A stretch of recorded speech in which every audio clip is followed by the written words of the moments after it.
I'm scrolling, I'm doing all my morning scan of the digital trash compactor we call LinkedIn, and I see this video. A founder sits down, adjusts his Apple earbuds, and gives this soft, low energy monologue about showing up as your true self. I immediately felt my blood pressure go up. Not because he's authentic, but because he's using the word authenticity as an excuse for not having a system. He's selling the idea that clients should like him for him. He's selling the idea that if he just is himself, the money will come. And you know what? For a second, you almost buy it. It's seductive. It feels easy. But then I see the analytics. I see his comment section. It's a graveyard. Other authentic founders clapping each other on the back for being brave. And I'm sitting there thinking, bro, you're a founder. You're not a podcast host. You're playing a zero-sum game. You're selling enterprise solutions. You're trying to pull $1 billion corporation out of a legacy tech stack.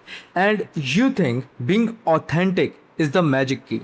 It's not a magic key, it's a white flag. They stole authenticity from the artist, from the people who actually had to bleed to create something unique. And now it's just corporate fluff. A mask worn by people who are terrified of being seen as an authority. Because if you are an authority, you have to make decisions, and decisions invite criticism. So instead of an architect, you get a people pleaser. I want you to look at the word authenticity under a microscope. Let's strip down emotion out of it. Let's look at it with the cold, clinical precision of a system engineer. What is the core function of a business? It is to solve a problem at a specific velocity and precision. That's it. It's an engine. If your engine is designed to be liked by the people standing around it, your engine doesn't move, it's a sculpture. And that's what these authentic founders are building. Sculptures. Beautiful pieces of art that looks good on a shelf but produces zero results. Here's the unspoken truth. Most founders be themselves because they lack the discipline to become the required self. The market doesn't give a fuck about your personality. The market cares about your ability to deliver a result that turns their risk into reward. I say it all the time. We do these deep dive forensic audits at Swarigio. We look under the hood of these $1 million, $2 million, $5 million agencies, and you know the biggest bottleneck? It's not the tech stack, it's not the offer, it's the founder's identity crisis. They ask me, how do I sound more credible? I tell him, stop trying to sound like anything. Just be the guy who knows the math. Let's talk about the specific scenario that happened to me last week. I got on a call. This is a B2B founder. He's got 27 employees. He's burning cash. He's finally admitting he doesn't know how to close high-ticket enterprise deals efficiently. He shows me his website. It's filled with marketing fluff. It says things like, we are passionate about innovation and we take holistic approach.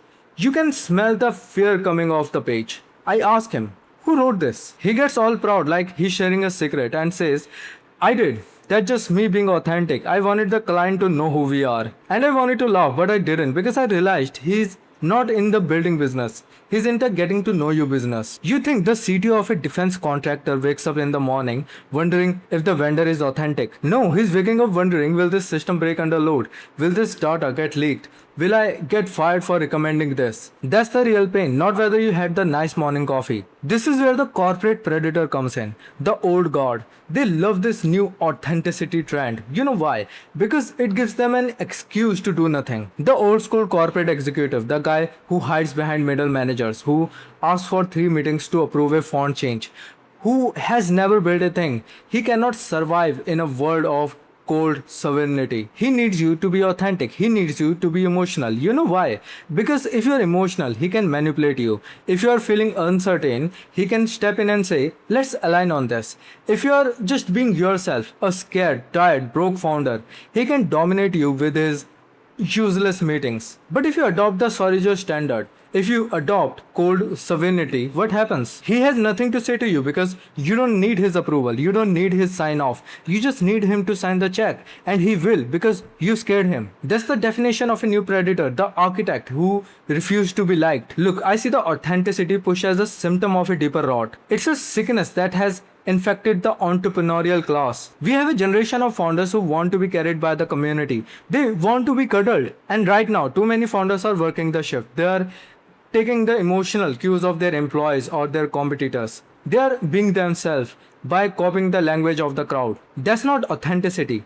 That's being a passive consumer of culture. So what replaces it? I called it cold sovereignty. It's not emotional. It's not unemotional either.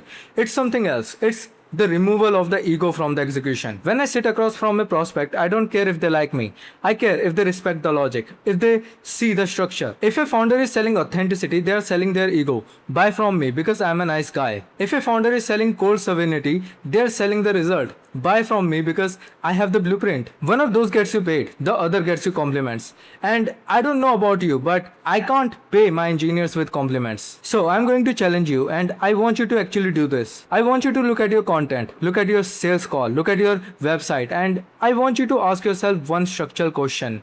Are you building a pipeline or are you building a personality? Because if you're building a personality, you're commoditizing yourself. You're saying, I'm just like the other 10,000 founders on this platform. I'm one of the good guys. And if you're good, you're predictable. And if you're predictable, you're cheap. We don't do cheap here, we don't do copycat, we do structure, we do forensic pipelines, we do Swarigio. I want you to cut the authentic crap, I want you to make a decision. Are you going to stand up and be the guy who fixes the problem? Or are you going to continue to sell softness? If you're the former, you already know how to find me. You don't need a link, you need a reflection.